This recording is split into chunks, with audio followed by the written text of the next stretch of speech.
सत्ता का राजनीतिक दांव ही अगर उल्टा पड़ जाए तो फिर गद्दी खिसक जाती है।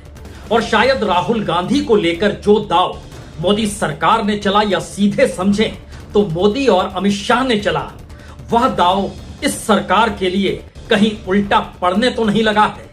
क्योंकि दिल्ली दरबार में हड़कंप है। हड़कंप भी ऐसी वैसी नहीं, क्योंकि निचली अदालत से होते हुए मामला अब सुप्रीम कोर्ट पहुंच चुका है। राहुल गांधी ने सुप्रीम कोर्ट का दरवाजा खटखटा दिया है।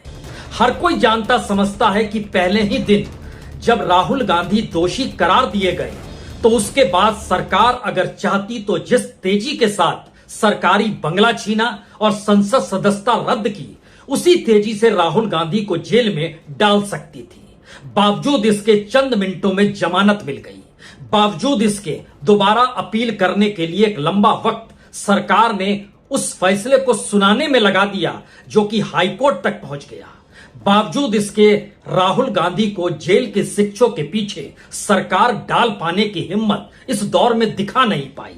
क्योंकि राहुल गांधी जिस तेजी से इस देश के भीतर अलग अलग जगहों पर जा रहे हैं, और उन जगहों पर जा रहे हैं जहां पर प्रधानमंत्री खामोशी बरत लेते हैं, और कांग्रेस पार्टी को लेकर विपक्ष के भीतर की एकजुटता जब खुले तौर पर दिखाई देने लगी है कि राहुल को नेता मानने की स्थिति में हर विपक्ष आकर खड़ा है, और हर कोई इंतजार कर रहा है कि 3-4 राज्यों के चुनाव निपट जाएं, उसके बाद खुले तौर पर ऐलान हो जाए। लेकिन दांव यह नहीं है। दांव तो यह है कि राहुल गांधी को किसी भी हालत में संसद के भीतर आने ही ना दिया जाए, और इस वक्त को जितना लंबा हो सकता है खींचा जाए। क्योंकि राहुल गांधी जिन मुद्दों को उठाते हैं उसमें सीधे कटघरे में कोई दूसरा मंत्री नहीं बल्कि प्रधानमंत्री खड़े होते हैं। और शायद इसीलिए दिल्ली में हड़कंप इतना ज्यादा कि राहुल गांधी सुप्रीम कोर्ट का दरवाजा खटखटाते उससे 60 घंटे पहले ही छोटे मोदी यानी पूर्णेश मोदी, जो आहत हो गए थे 2019 में, जब राहुल गांधी ने जिक्र कर दिया था, वह भी कर्नाटक के कोलार में, कि जिसका भी सरनेम मोदी होता है वह करप्ट ही क्यों होता है, वह चोर ही क्यों होता है। और उसके बाद उन्होंने 3-4 नाम लिए। पूर्णेश मोदी आहत हो गए। और देखिए, हाईकोर्ट के भीतर जब सजा सुनाने का जिक्र होना था, या फिर जब इस फैसले का जिक्र होना था, तब पूर्णेश मोदी ने खामोशी बरती। लेकिन जैसे ही मामला सुप्रीम कोर्ट की दिशा में राहुल गांधी बढ़ेंगे, और राहुल गांधी ने अभी सुप्रीम कोर्ट का दरवाजा खटखटाया भी नहीं था, उससे 60 घंटे पहले भागे भागे छोटे मोदी पहुंच गए सुप्रीम कोर्ट। दिल्ली दरबार के भीतर का हड़कंप इस बात से भी समझा जा सकता है कि संसद के भीतर राहुल गांधी की मौजूदगी का मतलब क्या होगा, और खास तौर से तब जब नई संसद की इमारत तैयार है और सरकार इस वापो में है कि अब वहां पर कब से सत्र की शुरुआत की जाए। मानसून सत्र को लेकर उहापोह की स्थिति में आखिरी वक्त तक सरकार रहेगी। ऑफिशियली कुछ भी नहीं कहा गया, सिर्फ इतना पर कहा गया, नहीं पुरानी संसद की इमारत में ही मानसून सत्र चला लेंगे। लेकिन बात यहां भी फिट नहीं बैठती है उस दाव की, जिस दाव का जिक्र राजनीतिक तौर पर मोदी सत्ता के लिए उल्टा पड़ रहा है। संसद के भीतर राहुल गांधी ने इस देश के लोकतंत्र को लेकर, राहुल गांधी ने इस देश के सबसे बड़े कॉरपोरेट यानी अडानी के साथ प्रधानमंत्री मोदी के संबंधों को लेकर, इस देश के भीतर में बैंकों को कंगाली और एनपीए का बढ़ना, और कॉरपोरेट मित्रों को कौड़ियों के मोल इस देश में पीएसयूज देते चले जाना, इस देश के भीतर की हर उस मुद्दे को लेकर राहुल गांधी ने ही सवाल पार्लियामेंट के भीतर उठाए। सवाल सबसे बड़ा तब हो गया जब अडानी कांड से सीधे सीधे प्रधानमंत्री मोदी को राहुल गांधी ने जोड़ा, और राहुल गांधी के शब्द अगर पार्लियामेंट की बहस में छप जाएं, तो आने वाले वक्त में इस बात को तो दुनिया पढ़ेगी ही कि उस दौर में एक प्रधानमंत्री थे जिनके ताल्लुकात को लेकर विपक्ष के नेता के तौर पर राहुल गांधी वहां लगातार जो भाषण दे रहे थे उसमें जिक्र करते थे कि कॉरपोरेट अडानी के साथ क्या रिश्ते हैं। जी नहीं, दाव इससे भी आगे का है। क्योंकि राहुल गांधी को यह लगने लगा अगर खुले तौर पर राजनीतिक तौर पर अगर कॉरपोरेट को निशाने पर लिया जा सकता है और प्रधानमंत्री को उनसे जोड़ा जा सकता है, तो फिर अगर इस देश में सत्ता पलटती है और अडानी को सजा हो जाती है, तो देश के प्रधानमंत्री ने कैसे किस रूप में उन्हें लाभ पहुंचाया, वो तमाम फाइलें एक झटके में देश के सामने आ जाएगी और पार्लियामेंट के भीतर कहे हुए शब्द ऐतिहासिक शब्द के तौर पर दर्ज हो जाएंगे। तो सत्ता की घबराहट सबसे बड़ी यही कि अगर सुप्रीम कोर्ट के भीतर अब यह मामला चला गया है, राहुल गांधी चले गए और उससे पहले छोटे मोदी को दौड़ाया गया, आप भी जाइए और वहां पर कैविएट डालिए, उस कैविएट में अपनी बातों का जिक्र कीजिए।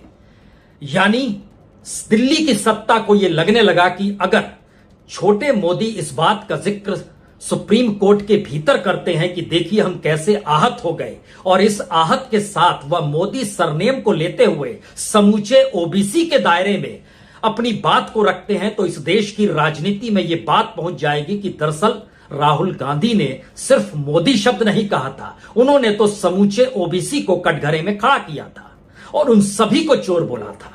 यह शायद दिल्ली के भीतर और दिल्ली दरबार के भीतर यही एक तर्क बचा हुआ है। इसीलिए पूर्णेश मोदी ने 60 घंटे पहले जाकर सुप्रीम कोर्ट का दरवाजा खटखटा दिया। पहले हमारी बात सुनिए, यह पहले हमारी बात सुनिए कि जो फाइल अगर निचली अदालत से भी खोलना शुरू करेंगे तो 2019 में सूरत की निचली अदालत में पहुंचना और 2023 तक तब तक खामोश रहना जब तक दिल्ली की संसद में अडानी मोदी भाई भाई के नारे नहीं लगे थे, और जब तक राहुल गांधी ने भाषण इस देश के कॉरपोरेट को लेकर लंदन में नहीं दिया था। इस देश की डेमोक्रेसी के मद्देनजर इस देश में स्वस्थ प्रतियोगिता जो हर क्षेत्र में होनी चाहिए उसको खत्म लेने को लेकर नहीं कहा था। यानी सुप्रीम कोर्ट कितनी जगह पूर्णेश मोदी को देगा यह शायद बहुत दूर की गोटी है। सवाल तो यह है कि जो फैसला सुप्रीम कोर्ट से निकलेगा, तो जो दांव चला गया कि पार्लियामेंट के भीतर राहुल गांधी के कोई शब्द दर्ज ही ना हो और जिन शब्दों के आश्रय प्रधानमंत्री को कटघरे में खड़ा किया जा रहा हो तो वह कहीं दिखाई ना दे, कहीं सुनाई ना दे। ऐसी परिस्थिति इस देश के भीतर में अदालतों के जरिए रखी गई जिससे कोई आवाज उठा ना सके। लेकिन अब तो वह अंतिम चरण पर है और अंतिम चरण का मतलब बहुत साफ होता है, अब वो सुप्रीम कोर्ट में है।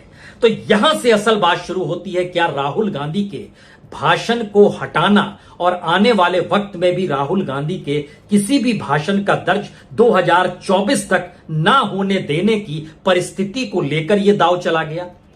राहुल गांधी को अगर राजनीतिक तौर पर उनकी संसद सदस्यता ले ली जाए, उनका सरकारी बंगला ले लिया जाए, तो राहुल गांधी किस रूप में अपने आप को पेश कर पाएंगे, उसको लेकर यह दांव चला गया।